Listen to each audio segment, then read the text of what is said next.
Welcome everyone to another session of our Global Employability Expert Series. My name is Mirta Aguirre. I'm the head of employability at Virtual Internships. And today we have a really interesting webinar with Sam, one of our colleagues, and we're gonna see who he is, who the speaker is for the day. But before, let's explore what the title of our webinar is. So the webinar for today is Attract the Best Jobs, How to Become Globally Employable.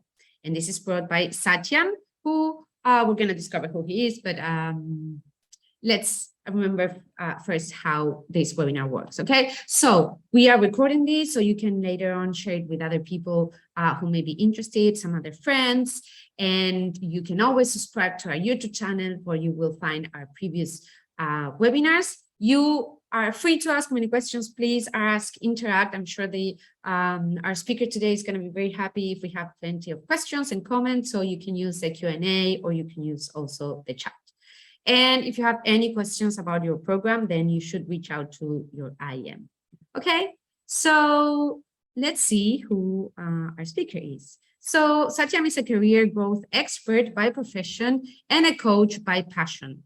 He works with organizations to help students, graduates, and working professionals identify their passion and make a successful career aligning with that. He has mentored over 5,000 students and professionals and has been invited to speak at esteemed institutions like Symbiosis International University, IITS, IIMS, and so on.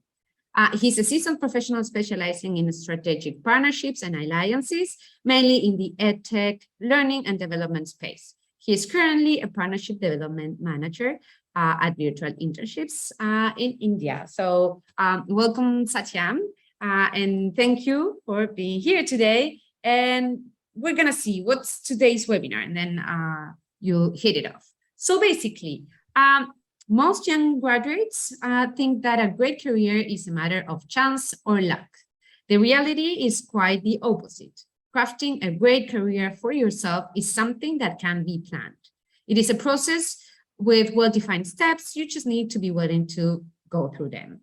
So in this webinar, you will learn the steps towards ensuring a fast-paced career growth, a process to identify your strength areas and using them to your benefit, how to set the right career goal for yourself, how to build a great professional profile to ensure that you get inbound offers from jobs internships, and you will learn to create the right professional network and using it as an asset.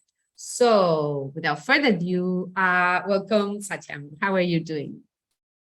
I'm doing great. Thanks a lot, Mirta. Thanks a lot for inviting me for this session here. I feel really, really great to be able to address this crowd, this really diverse crowd. And I am sure that the crowd is also looking forward for a high value packed session. So with your permission, I will take over from here. Perfect. Thank you so much, Mirta. Hi everybody. Hi Aaron. Hi Damien, Eleonora, Haifa, Mariana, Nishanen, Niti, and everybody. Sharvari, Yetund. Sorry if I'm pronouncing again with your names, just the accent. And I'm so excited to host you all here for this really high value packed session on mindful career growth, how to attract best jobs by ensuring that you do things rightly by a proper planned approach, right? First of all, if you can hear me clearly and if you can see me clearly, please type loud and clear in the chat box. Can you please type loud and clear in the chat box? All the attendees, can you type loud and clear in the chat box? Perfect, perfect. Thank you so much. Before I take you through this session and what is actually required, the secret code of getting a career, a fast-paced career growth that is aligned to your passion, I want you to remember 3 rules. There are 3 rules for you to get maximum value out of this session. Rule number 1, time here is not your biggest asset. You must have been told multiple times that time is your biggest asset. Time is not the biggest asset. Focus is your biggest asset. So whoever is here with me for the next 30-40 minutes, I would urge you all to be here with 100% focus, which means that if you have any other notifications on, you can please keep shut it down. You can keep your mobile away for the next 30 minutes. You will definitely gain something out of here if you're here with 100% focus. We all have 24 hours in a day, but we all cannot make, similar value out of it. The difference is in focus. So be here with 100% focus and see what it does for you. Rule number 2, this is something that I was told 5 years back, and this has changed my life ever since. The bridge between listening and implementing is actually taking notes. One idea, one point, one insight that you note down today might end up changing the entire course of your career.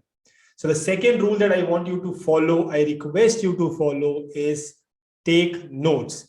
No protocols, no dictations. Whatever you find important, whatever you find interesting, just take a note of it. Whenever I say particularly, okay, note this down, please note this down, right? The third rule, which is a webinar rule, you might get multiple questions in the middle of the webinar, but just to ensure the flow of the webinar, you can keep floating your questions in the Q&A section. We'll take each of them, at the end of the webinar. For sure, we'll leave no questions unanswered, 100%, right? With this, let me share my screen and take you through the secrets of mindful career growth.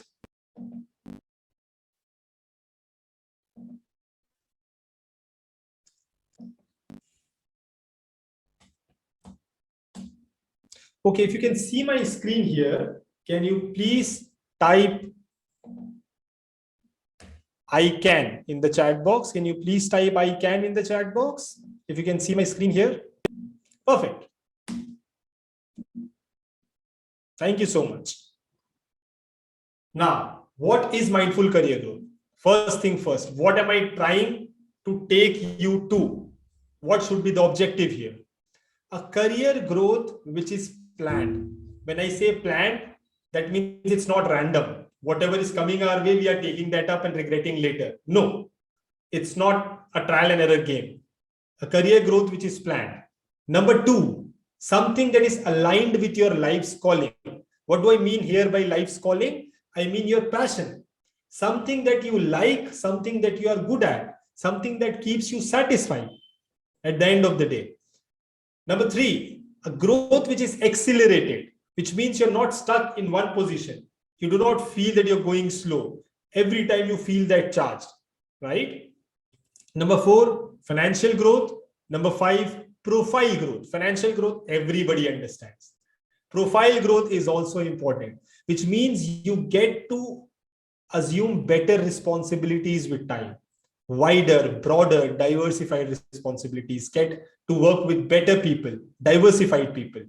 And the most important thing, because everybody I have come across believes that job search is an inside out process. Like you have to go out. No, it could be an inbound process where you receive offers, where you receive interest, right? When you are out in the job market. This is what we'll try to achieve through the next upcoming content in the session. If you are here, if you are with me till here, please type with you in the chat box. Please type with you if you are with me till here. Perfect. Thank you so much.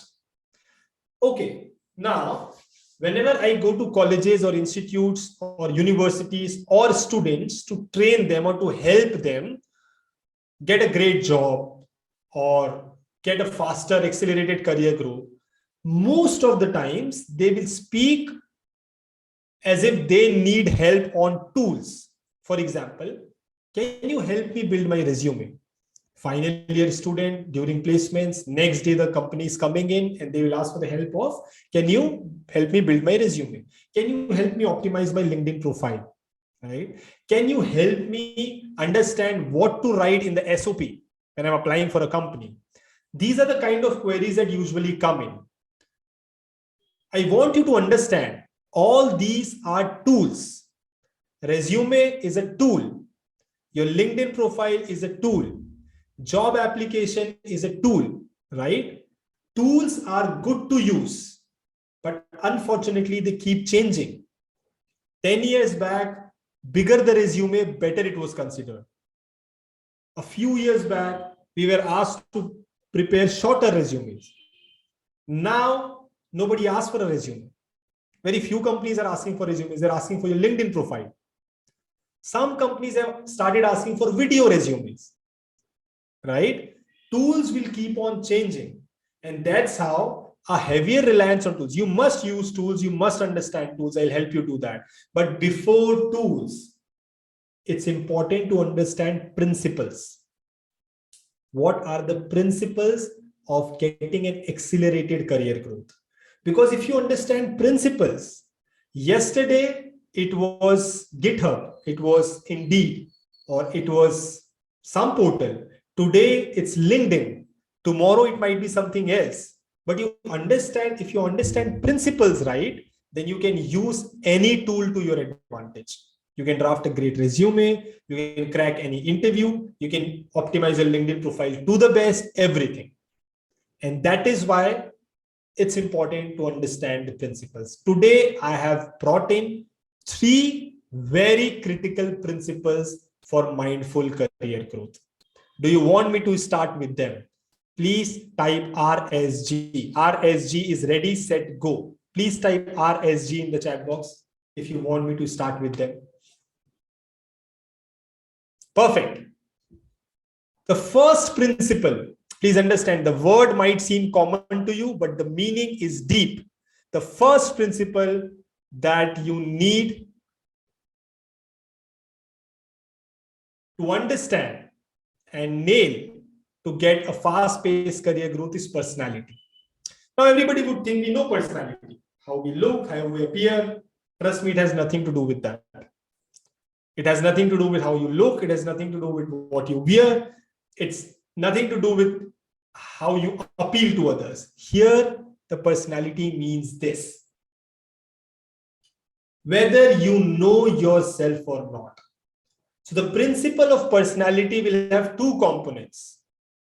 Number 1 is self-awareness. And number 2 is goal setting. Self-awareness is the art of knowing yourself better, right? Everybody is in the journey of knowing themselves. Nobody is there 100%. But if you are making efforts to understand your strengths, your weaknesses, and your interest areas, then you are exercising self-awareness. The more you exercise it, the more you become better and better in terms of your personality. You have to do nothing. You don't have to apply makeups. You don't have to buy, expensive clothes, accessories, nothing. You just need to understand yourself better and better. And by yourself, I'm trying to boil it down so that you can start this today. This is a highly implementable session. This is not a theoretical session. Everything that I'm sharing, you can actually start right away, right? So exercising self-awareness, what it is? It is understanding your strength areas. Your strength could be your subjects. It could be your activities that you're doing. It could be something that you're good at. Anything that you're good at. It could be English. It could be mathematics. It could be psychology. It could be public speaking. It could be presentations. It could be working with numbers. Anything that you're good at, you must know about it. Similarly, you must also know your weaknesses. Where do you need to improve? What you're not good at. And trust me, it's not like somebody who has more strengths, higher number of strength has a better personality. No. Somebody who knows his strength better has a better personality, comes out as a person with better personality. So you can, the more you know, the more you list down that these are the subjects that you're good at, these are the activities that you're good at, you are already working on your personality. Weaknesses, not necessary that you need to work on all the weaknesses. Trust me, today nobody expects you to be an expert in everything. But knowing what you don't know is something that is considered a skill. It's a higher level knowledge. Not very difficult, but people tend to avoid this.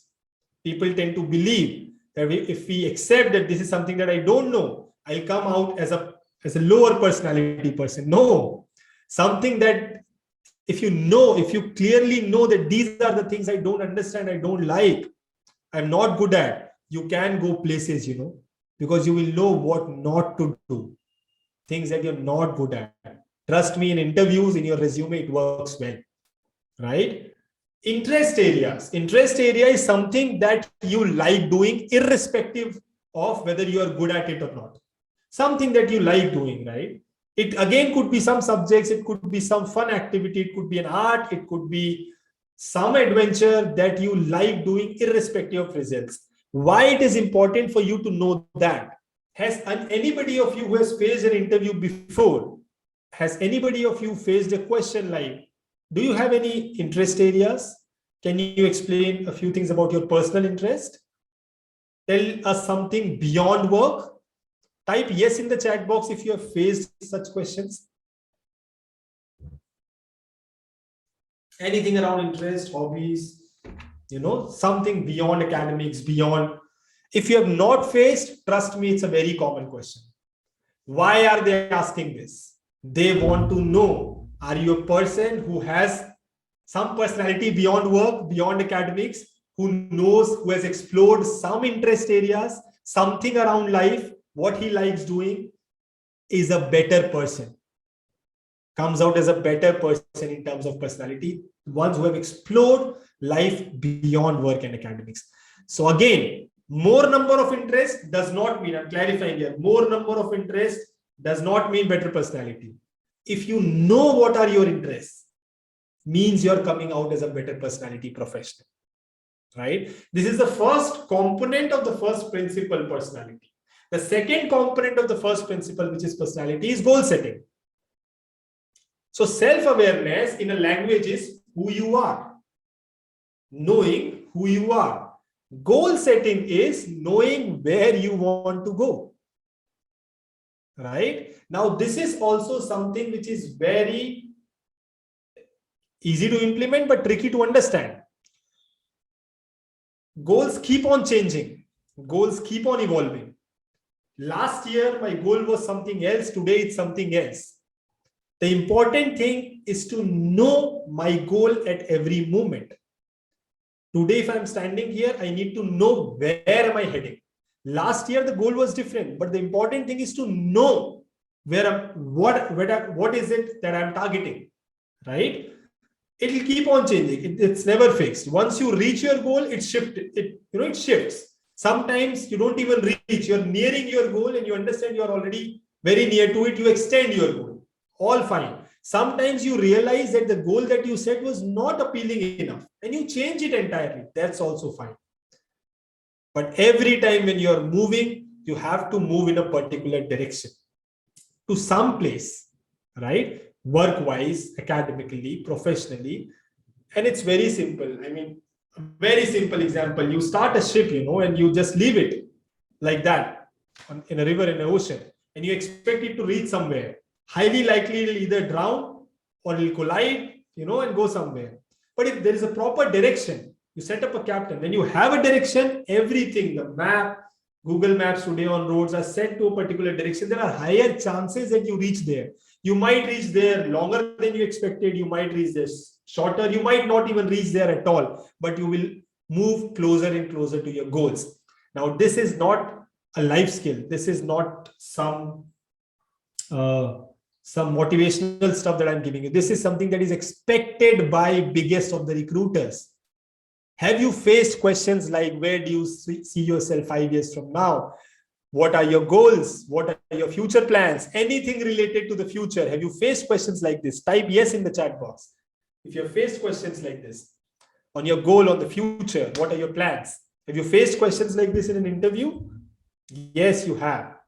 This is what they want to know. Most of the times in the interviews or in your resume, they'll ask about your professional goals, professional targets, objectives. But it's very, very important for you to know your personal objectives as well, because most of the other counterparts will ignore this. But the person who understands his professional targets, his or her professional goals, as well as personal goals, is more likely to align it. When you will face interviews by companies, there is a highly probable question in the interviews when they will ask, why this company? Why us? I was asked this question by Dominique. Why virtual internships? Why do you want to join VI? Now, professionally, my goals need to be aligned with what VI was doing. But personally, what I wanted from my life, what I wanted from my work, the kind of satisfaction, the kind of fulfillment, that also needs to be aligned with the kind of companies you're joining. Now, unless and until you know your personal goals, how would you align? Right? So, not knowing personal goals is fine, but not making efforts to understand it is not fine.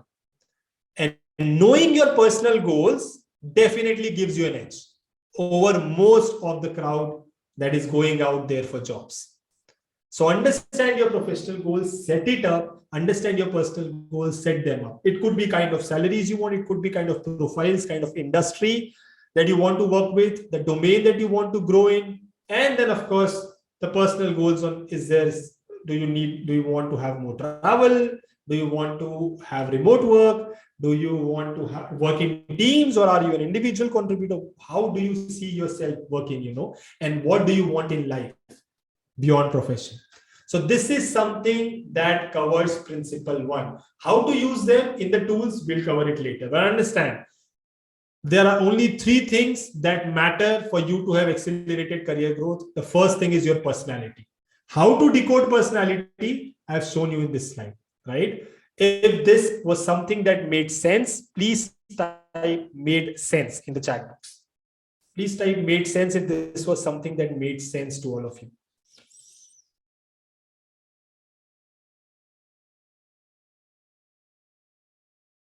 Perfect. That's great. Thank you so much. Now we'll move to principle number 2, which is a more interesting principle in terms of how to apply it. And principle number 2 here is influence. So it said that first thing that matters in your growth, in your professional growth, is your personality.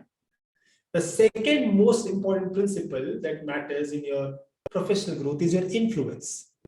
Now, influence, loosely understood as the number of followers you have, the kind of impressions you make, the kind of number of people who are happy with you or who would repeat what you do, what you asked to do, something like that. But no, it's a technical term there. Here, influence is decoded as this. There are 2 things that come here. Assuming that you understand your personality, you understand you have exercised self-awareness, you have exercised goal setting, then comes influence. Then you need to start building your influence right from day 1 in your college, ideally day 1. I'm sure some of you would be in first year, second year, wherever you are. The best time was last year. The second best time is today to start building your influence. How do you build your influence? Number 1, profile building. You need to start building your profile, right? How to build your profile now?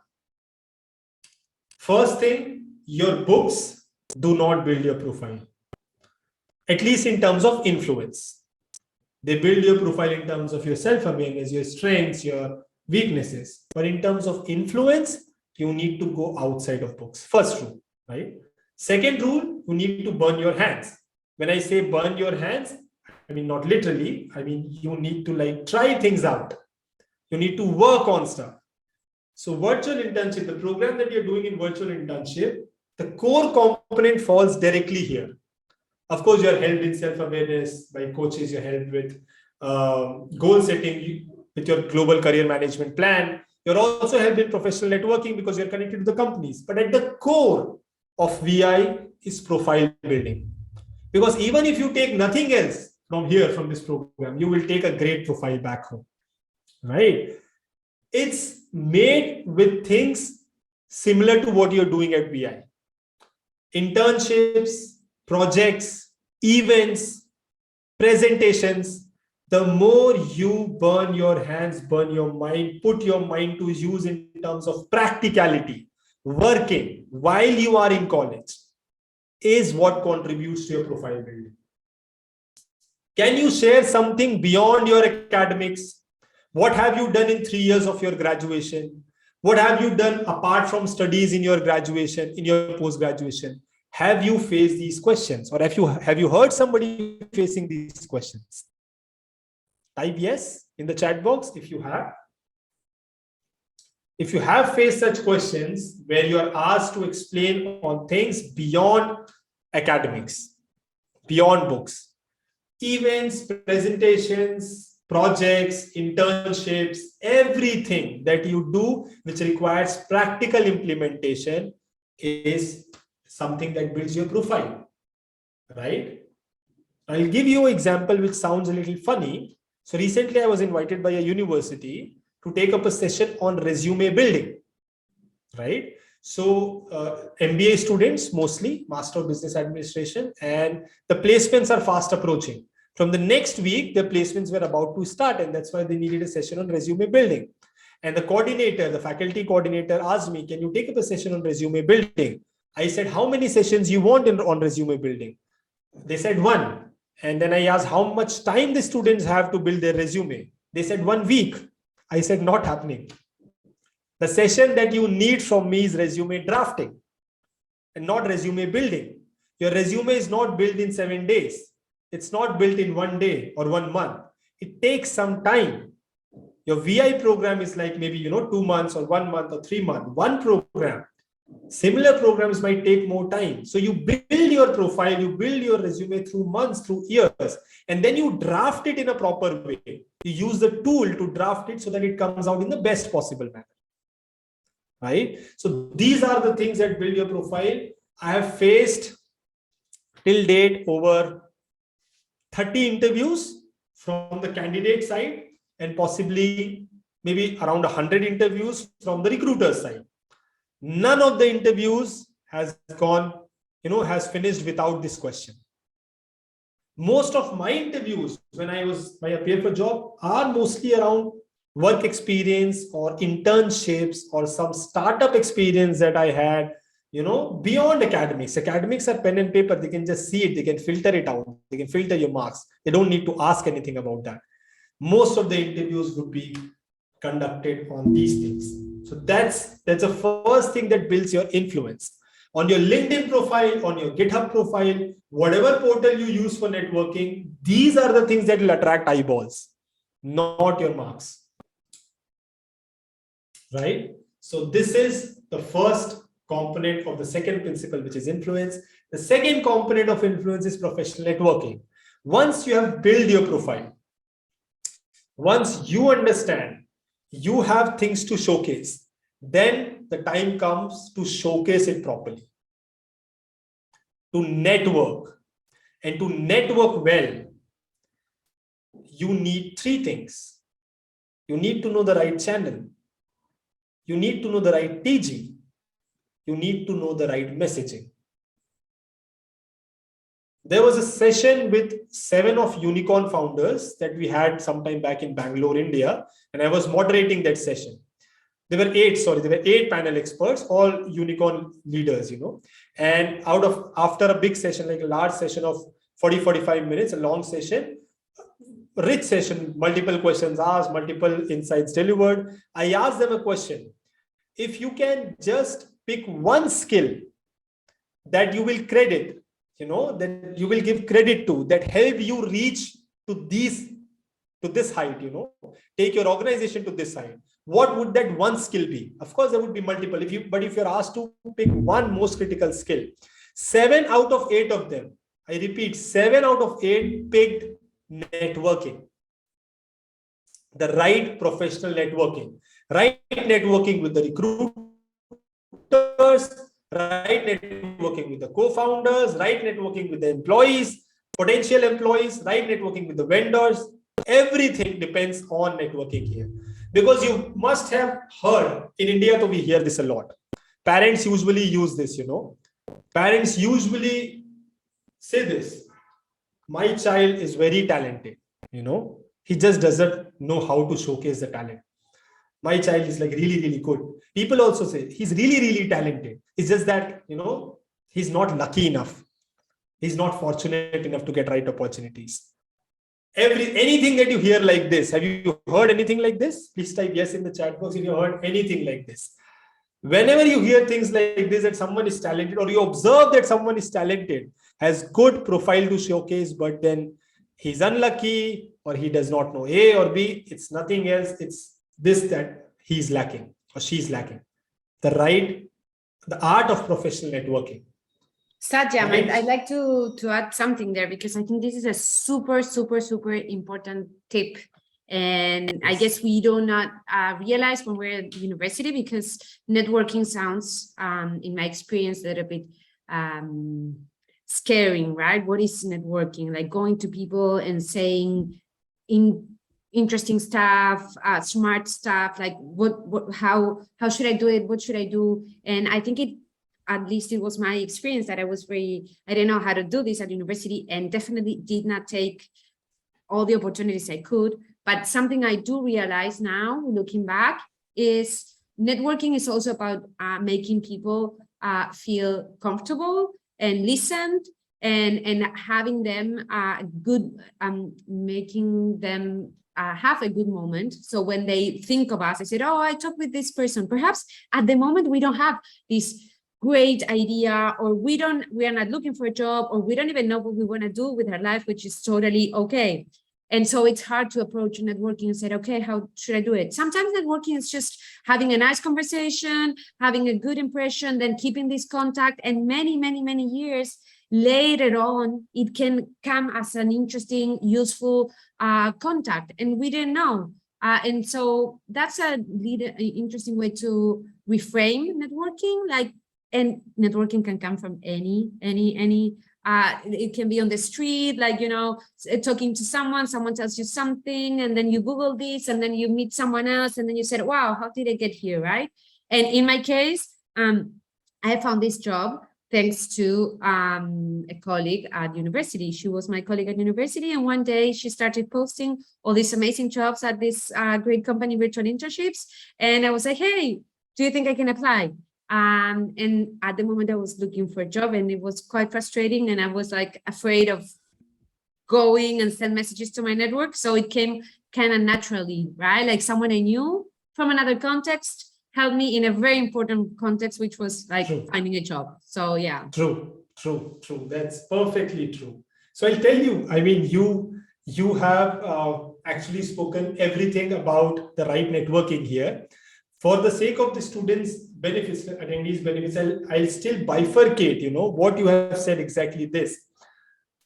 What networking is not, what is not networking? Number one, randomly texting people, or randomly sending connect requests, or more number of connects on any portal. Let's say LinkedIn, for example. Today, LinkedIn is a gold mine for networking. Let's say LinkedIn, if you're saying that you're a good networker because you have more number of connects, that's not the right thing here, right? The quality matters the most. The quantity does not even matter. I won't even say that it matters less. It does not even matter. The value that you have with your network, that you have with your connects, is what matters the most. Now, the second thing, very, very important thing that was a part of what I wanted to tell students is, and in India, I blame movies for that. I'm not sure what has made that kind of impression globally. Networking somehow is perceived to be the kind of first impression that you have. And people take so much pressure in creating that extraordinary first impression that should, the first impression is the last impression, or you should be bang on, say something really out of the world. And while doing that, trying to do that, you say something really below ordinary, which does not make any sense. Networking, that's why I specifically said first, right channel. There are places you might not want to go. You should not be there, even if there are 1,000 people standing there. If it's, if that's not the right channel for you, you might not want to go there. The right TG, understanding, especially for the students. If you know your domain, if you know your career interests, the industry that you want to be in, right? Even if you don't need a job today, even it comes like 1 year later when you finish university, you need to connect with them to establish an exchange of value. Networking is underlined by exchange of value.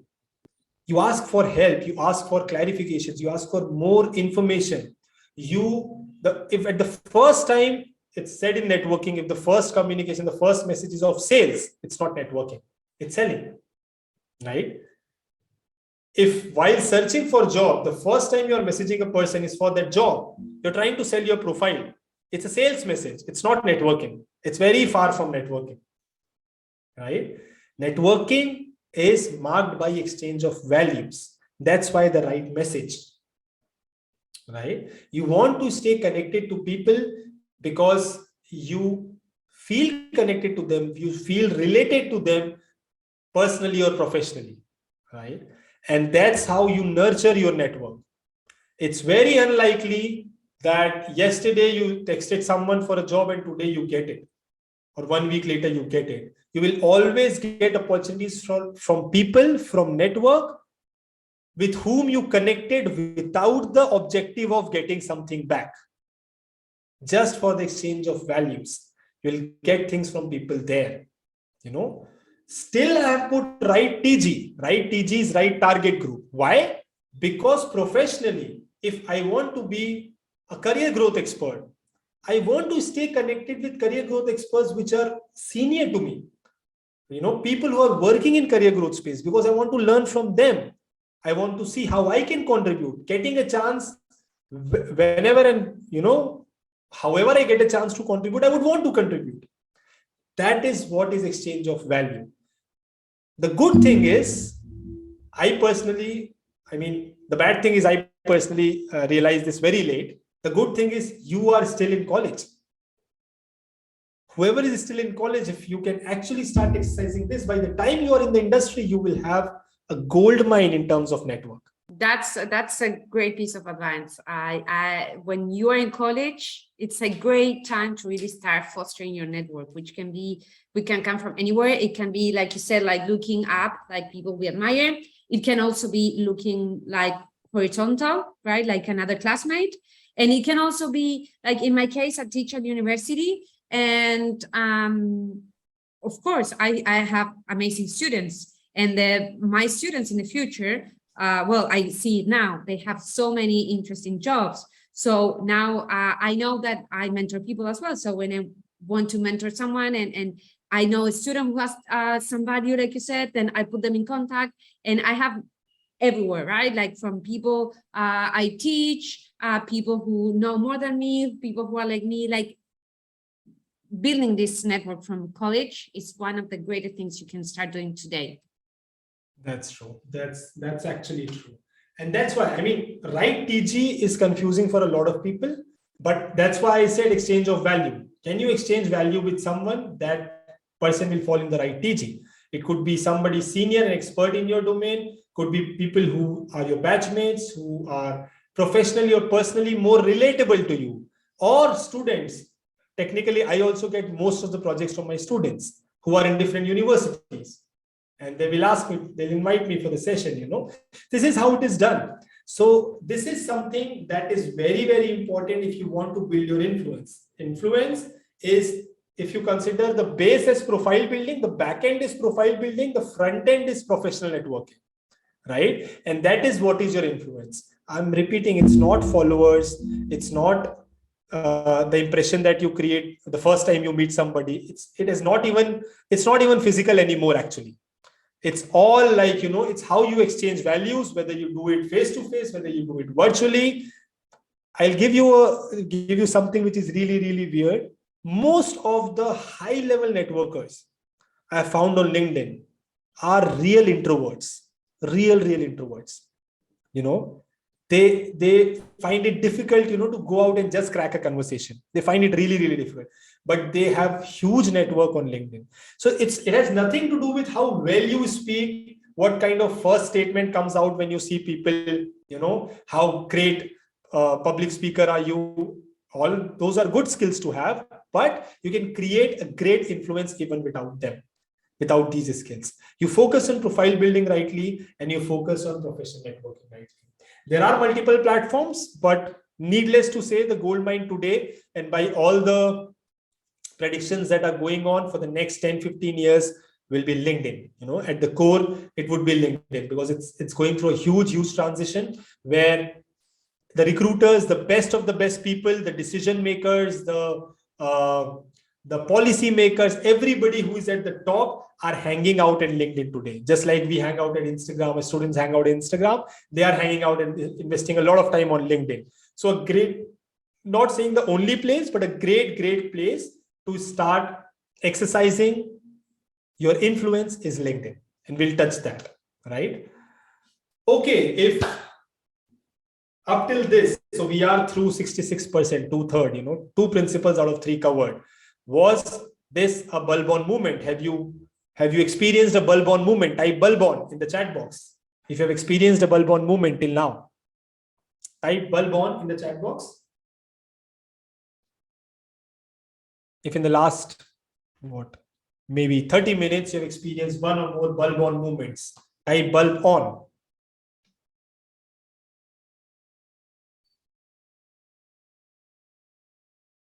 Okay. Perfect. So we will be like going forward to towards the end of this session. One more principle to go and some time on tools, and then we can take up your Q&As as well.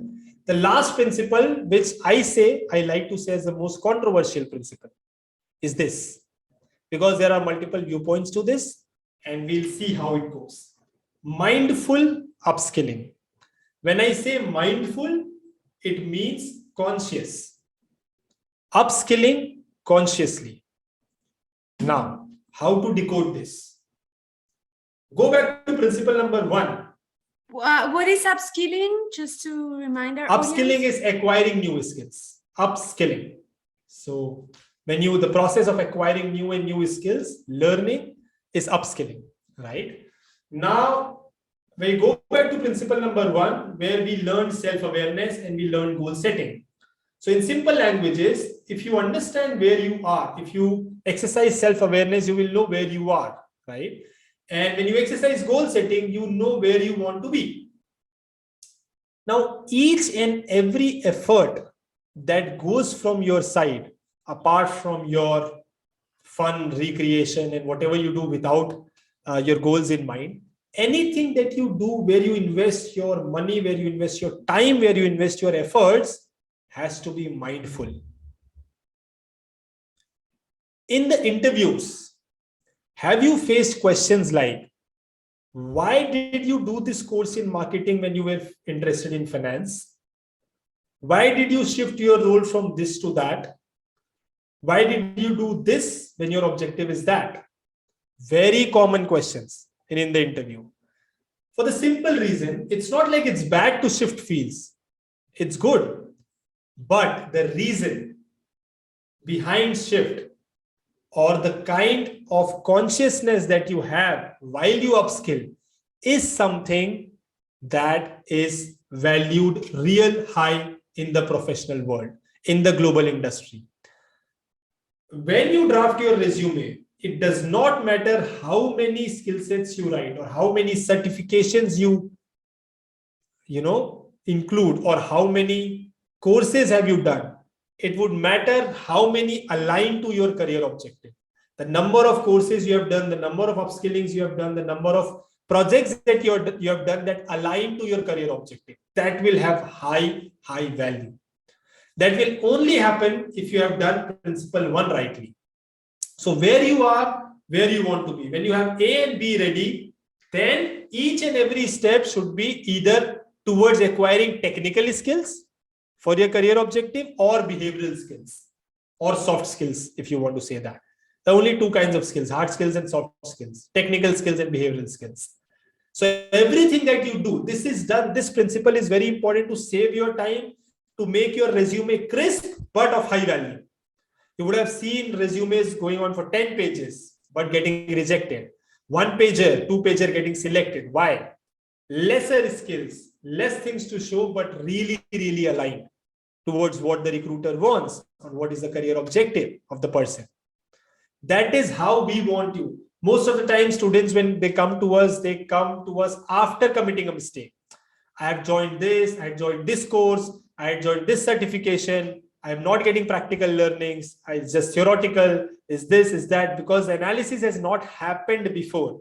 Who you are, where you are, and where you want to be. You want to gain more practical exposure, which domain, which industry. The more clear you are, higher the value derived from upskilling state. You cannot be ever 100% clear. Again, it's a journey. You cannot be 100% self-aware. But exercising it more and more makes you a better and better professional. Same way, the next time you upskill, your career coaches are here to help you. The best, we fit in here. As a career coach, I mostly fit in here. Whether you're upskilling mindfully or not. If you're choosing something, you're choosing it mindfully or not. This is something where all the career coaches lie. This is our playing field. Right? So this is the third principle. I repeat, the 3 principles. Can you give me the 3 principles in the chat box? The 3 principles for a fast-paced career growth. Can I have it in the chat box from the attendees?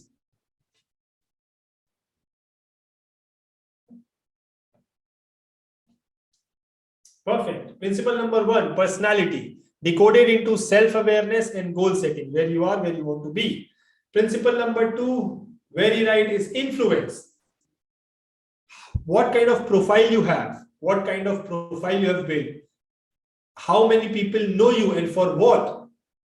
If somebody says Satyam Khandelwal on LinkedIn, what am I known for? In the circle of my network. And the third principle is mindful upskilling. When you make your LinkedIn profile, when you draft your resume, it's all following these principles. Your career objective is principle number 1, personality, right? The skill sets that you note down is principle number 3, mindful upskilling, right? Where have you worked? The kind of internship that you have done, the companies that you have worked for, the people you know is principle number 2, that is influence. So this is the crux of the session today. The principles: self-awareness, goal setting, profile building, professional networking, mindful upskilling. I've just broken down the first 2 principles into their subcomponents. And the tools is a right resume, LinkedIn profile, result orientation, projects, internships, certifications. Everything on the right-hand side should depend on the left-hand side. The principles. You can learn tools. People go for LinkedIn classes. I take LinkedIn sessions. You will learn the tool. You will try it out for 1 week, 2 weeks, and then you will see that, okay, the results are not coming. They came at first, but now they're not coming. Why? Because you don't understand the principles. Someday you are presenting yourself as A. The next you are presenting yourself as B. Self-awareness lacking. Someday you want to say, I want to do this. Other day you want to say, I want to do that. Lack of goal setting. Right? That's why before going to the tools, right resume or LinkedIn profile, you must understand the principles, right? Now, there is a word called result orientation here, which will be the last part that I will be covering, and then we can move to question and answers. Result orientation is something that should be the crux of whatever you do in all the principles. Result orientation, for example, I'll give you an example. On a resume, there can be a statement where it is written, worked for ABC Limited in social media management. Example for a resume, right? The second way to write this statement is, worked for ABC Limited, where I was required to run FB ads, ran the campaign for 1 month, achieved X plus 10% growth rate in engagement. This is result orientation. When you present things outside, when you learn things outside in, when you present things inside out, in all these principles, there is a mindset called result orientation. There are 2 mindsets among professionals in the language of recruiters. One is work oriented or activity oriented, and the other is result oriented or outcome oriented, right? So or activity oriented, people who seem really busy, but productivity nowhere to see. Outcome or result oriented is people who work, but who understand work in terms of outcome, who present they enjoy the process, but the mindset is outcome or result oriented. This is something that is really valued by the recruiters. And this is not something that will come in one day or 1 week. This is a mindset. Why I'm telling you right now is whenever you opt for something from here, think about the outcome. Think result orientation. Whenever you present your work, I work with 10 people. What do I do with that? Right?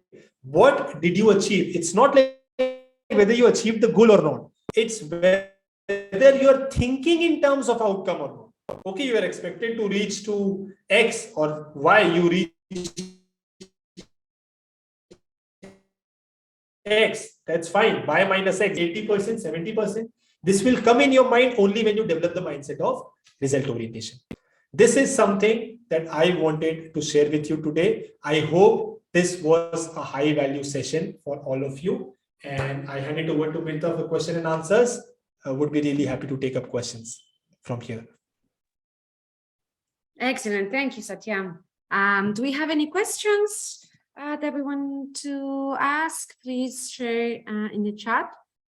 I think this was super useful and interesting, and I cannot stress enough the point of networking.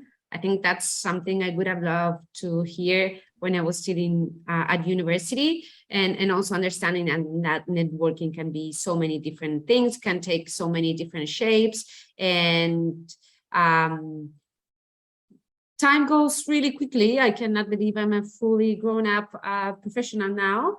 When I was at university, I couldn't believe you. And now, if we keep this network, if we make this network bigger, by the time we are a little bit older, then we have a nice network, and it kind of creates itself naturally. So I think that's an excellent piece of advice that I take with me. I'm not sure if the rest want to share just some idea you are taking away with today. Yeah, your best part of the session. People, you all can share your best part of the session. Can you share any takeaway you are having for the session? Do you want to please share your contact information so people can reach out to you? Can you show us for sure. How we can stay in touch with you? Yes. So I'll share my LinkedIn profile here, yes, if that's okay. Yeah.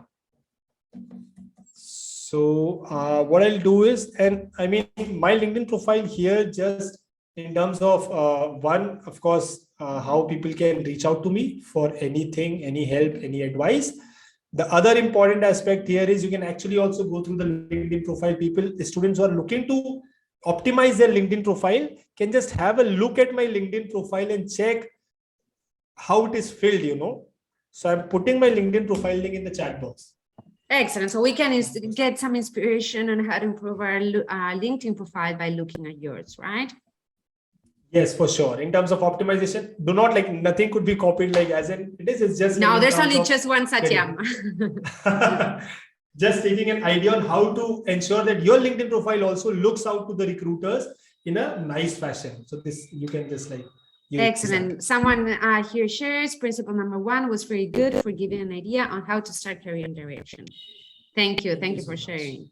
Excellent, concise, insightful, dynamic, enjoyed it lots. Amazing. Well, for our audience, remember you have 2 coaching calls during your program. If you are at the middle of your coaching call, your internship program, probably you are going to receive an email soon to book your first call and then your second call. So if you haven't taken any call and you did receive the emails, take advantage of these. Send us an email to internshipcoach@virtualinternships.com and we'll let you know when your coaching session is coming up, because this is a very useful and interesting inclusion you have in your program. So take advantage of that.